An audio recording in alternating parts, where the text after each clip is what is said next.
Welcome to Serial Killer Corner. At least that is the name I'm giving it for now. And that's why I'm making this video.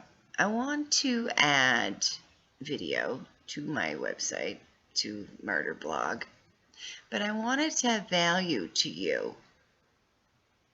I want to add value for you. So, this is a crime resource blog, so I really don't want it to be about me, okay?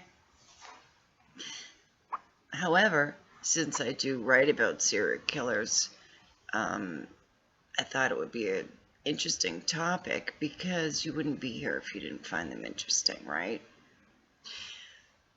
And it's funny. I never set out to intentionally write solely about serial killers, but I was thinking about this morning. All my books, all my stories, short stories, flash fiction, all of them have serial killers in them. And I thought, geez, don't I know how to write about anything else? But, I guess, and, tell me if you're the same way. I guess when you're passionate about something, it just kind of bleeds into your writing. So apparently, since I'm so fascinated by them, it's funny too because, I'm an ID addict. I don't know if you guys watch Discovery ID. Phew, love it. My husband has turned into an ID addict because of me. And we look through shows, and if it says the words serial killer, I immediately, woo, that's me. That's me all day long. And that's the one I choose. So I guess it was kind of a natural progression to always write about them. I'm not saying I'll never write about anything else, but for now, they're my thing. So, Serial Killer Corner really seemed to work for me. My question to you is, what would you rather learn about? Would you rather I talk about real serial killers? Because there are a ton of them. We could go on for days, which might be interesting. Or the different types of serial killers, reverse spree killers, how they get away with it, the trophies they take. I think it really could be an interesting show. I'm kind of working it out as I'm talking to you. What do you think? I'm thinking, yeah. But I want your feedback, which is why I'm making this video. Okay. Let's define serial killer first, because, people automatically think, okay, you kill more than 3 people, you're a serial killer, but that isn't actually true. And I think it's an important distinction that a serial killer kills 3 or more people with a cooling off phase. And that's the key right there. They have to have a cooling off phase to be a serial killer.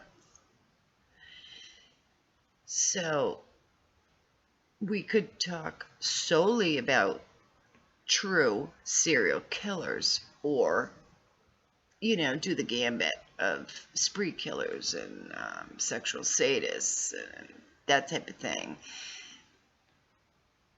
It might make it more of a variety. So how's that sound? Yeah? Yay, nay? Okay. Alright, well, you want to talk about that today? A little bit? Test it out, see how it goes. You can tell me if you like it, you can tell me if you hate it. You can say, Sue, you suck, get off screen. It doesn't matter to me, really. You can't know if you don't try, right? So, here we go. I was reading. Oh, first of all, I don't know if you guys have seen that show, Murder Calls. Oh my God. There's a serial killer on it, and he's a textbook serial killer. On the first show, he did, he's called the Whiny Voice Killer. I mean, what a name for him, right? And he calls 911.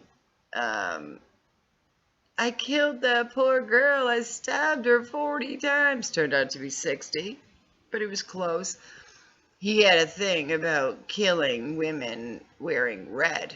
And he even said on the recording, if someone else dies wearing a red shirt, it's me. I did it again. I can't help it.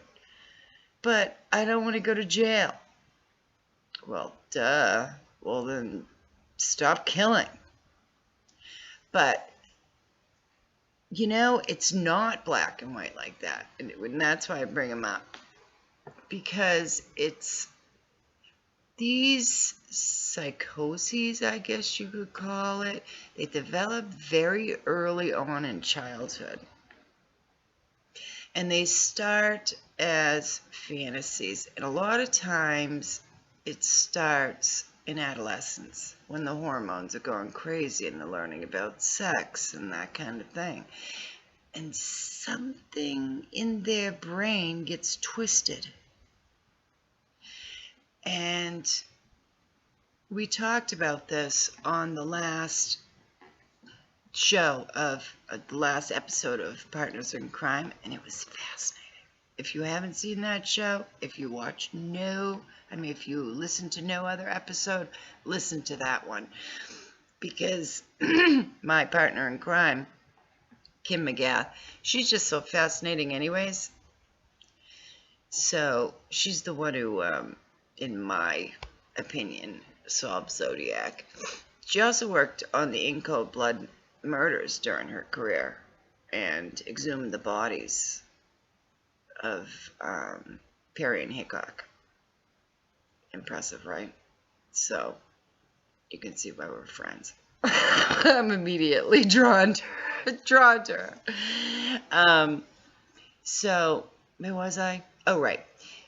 So he couldn't stop himself because it's very much a yearning. It's a need, it's kind of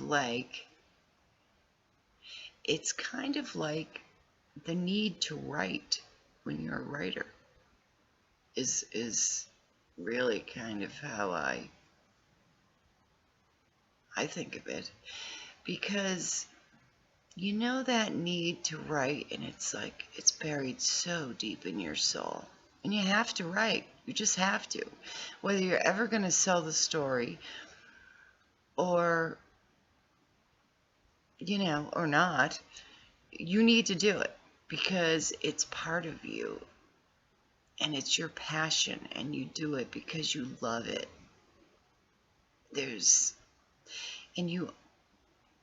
I almost think it's kind of euphoric in a way.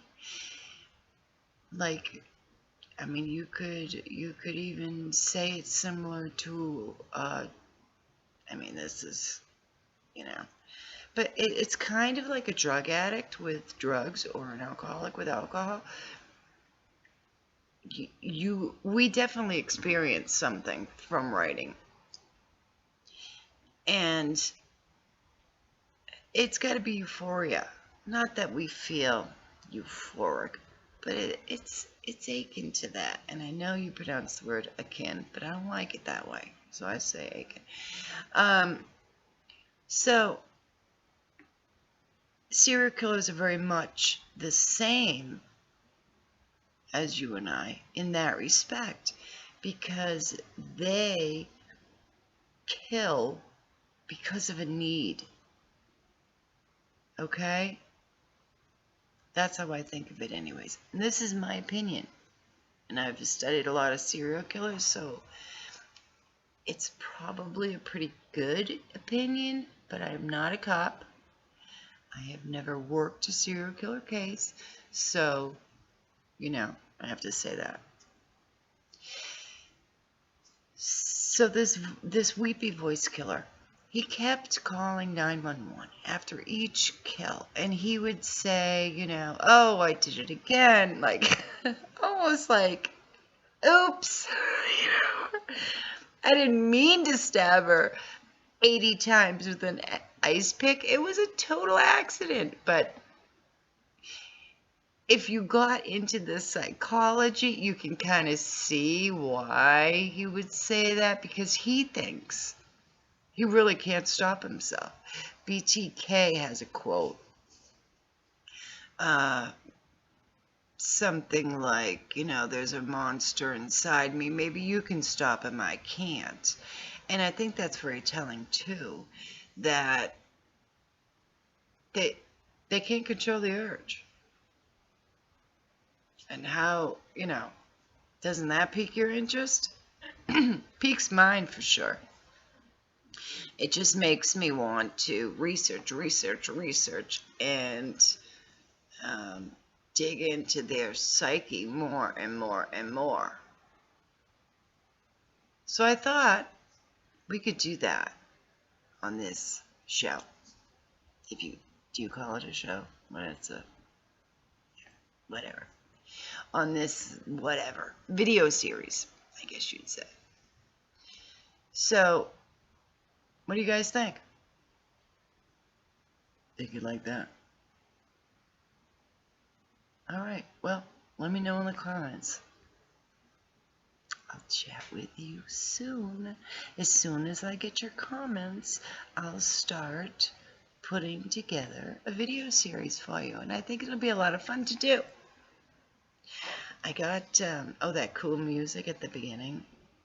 I thought that kind of set the mood, but I didn't want it too dark. I didn't want it too uplifting. I wanted it somewhere in the middle, and I think it's a good one. Do you guys like it? You can tell me that too. All right, so that's it. Let me know what you think.